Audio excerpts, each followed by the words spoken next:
દૈનિક બાઇબલના વાંચનો. તારીખ 24 મે 2026 રવિવાર. પવિત્ર આત્માનું અવતરણ. પહેલું વાંચન પ્રેષિતોના ચરિત્રોમાંથી. બીજું વાંચન કોરિન્થના ધર્મસંઘ પર સંત પાઉલનો પહેલો પત્ર અને શુભ સંદેશનું વાંચન સંત યોહાન કૃત ગ્રંથમાંથી. પહેલું વાંચન પ્રેષિતોના ચરિત્રોમાંથી અધ્યાય 2 કડી 1 થી 11. પવિત્ર આત્માનું અવતરણ. 50માનું પર્વ આવી પહોંચ્યું ત્યારે તેઓ બધા એક ઠેકાણે ભેગા થયા હતા. ત્યાં અચાનક આકાશમાંથી પવન જોરથી વાતો હોય એવો અવાજ આવ્યો અને તેઓ બેઠા હતા તે આખું ઘર તેનાથી ભરાઈ ગયું અને તેમને જ્વાળાઓ જેવી જીભો દેખાઈ અને તે વહેંચાઈ જઈને દરેકના માથા ઉપર એક એક સ્થિર થઈ ગઈ. તે બધામાં પવિત્ર આત્માનો સંચાર થયો અને તેના તરફથી થતી બોલવાની પ્રેરણા અનુસાર તેઓ ભિન્ન ભિન્ન ભાષાઓમાં બોલવા લાગ્યા. હવે યરૂશાલેમમાં પૃથ્વીના બધા દેશોમાંથી આવેલા ભક્તિપરાયણ યહૂદીઓ રહેતા હતા અને આ અવાજ સાંભળીને ત્યાં ટોળું જામી ગયું. તેમાંના દરેક માણસે આ લોકોને પોતાની જ ભાષામાં બોલતા સાંભળ્યા એટલે તેઓ વિસામણમાં પડી ગયા અને આશ્ચર્યચકિત થઈને કહેવા લાગ્યા, આ બોલે છે એ લોકો બધા ગાલિલના નથી? તો પછી આપણે દરેક જણ એમને આપણી માતૃભાષામાં બોલતા કેમ સાંભળીએ છીએ?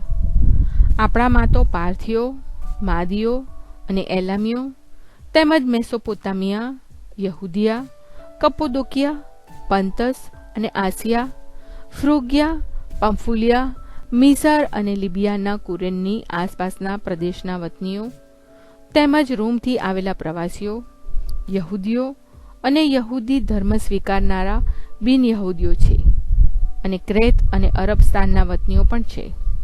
તેમ છતાં આપણે એમને આપણી પોતપોતાની ભાષામાં ઈશ્વરના ગુણગાન કરતા સાંભળીએ છીએ. આ પ્રભુની વાણી છે, તે આપણો આધાર છે. બીજું વાંચન કોરિન્થના ધર્મસંઘ પર સંત પાઉલનો પહેલો પત્ર અધ્યાય 12 કડી 3 થી 7 અને 12 થી 13. આથી હું તમને સમજાવવા માંગુ છું કે ઈશ્વરના આત્માની પ્રેરણાથી બોલતો કોઈ માણસ કદી ઈસુ શાપિત હો એમ બોલે નહીં. તેમ પવિત્ર આત્માની પ્રેરણા વગર કોઈ ઈસુ એ પ્રભુ છે એમ કહે નહીં. હવે આધ્યાત્મિક બક્ષિસો ભાત ભાતની છે, પણ તે બક્ષનાર પવિત્ર આત્મા એક જ છે. સેવા નાનાવિધ છે, પણ સર્વ સેવા એક જ પ્રભુની થાય છે.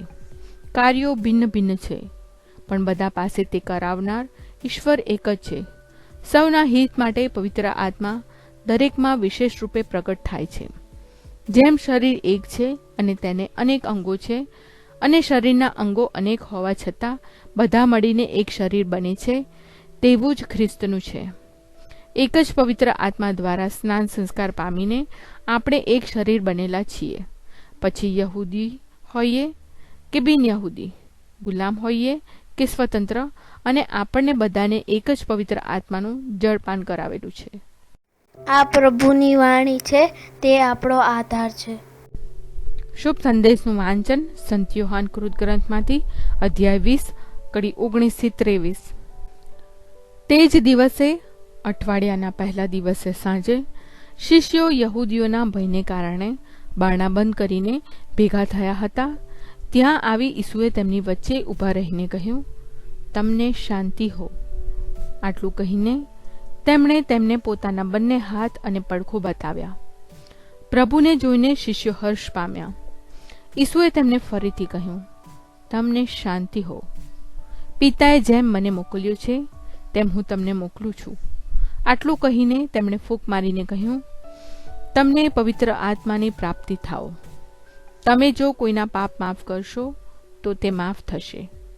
તમે જો કોઈના પાપ ઊભા રાખશો તો તે ઊભા રહેશે. આ પ્રભુની વાણી છે, તે આપણો આધાર છે. પ્રાર્થના. ઓ મારા પ્રભુ ઈસુ, હું મારા પાપો માટે પસ્તાવો કરું છું. મારા પાપો માફ કરો. મારા હૃદયમાં આવો. હું તમને મારા પ્રભુ અને તારણહાર બનાવીશ. આમેન.